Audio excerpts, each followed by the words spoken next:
భారతీయులకు బంగారం అంటే విపరీతమైన ఆసక్తి ఉంటుంది. పండుగలకు, శుభకార్యాలకు, ఇతర వేడుకలకు ఇలా ఏదైనా బంగారం కొనాల్సిందే. గత కొంతకాలంగా ప్రతిరోజు, ప్రతి వారం, ప్రతి నెల ఇలా పెరుగుతూనే ఉన్నాయి పసిడి ధరలు.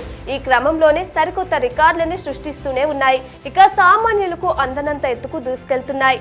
22 క్యారెట్ల, 24 క్యారెట్ల బంగారం ధర ఎప్పుడో 1 లక్ష మార్కును దాటేసి ఇంకా పరుగులు పెడుతుంది.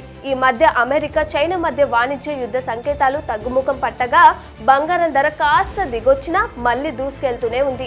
ఇప్పుడు డిసెంబర్ 9 నుంచి 10 తేదీల్లో యుఎస్ ఫెడరల్ రిజర్వ్ సమీక్ష జరగనుంది.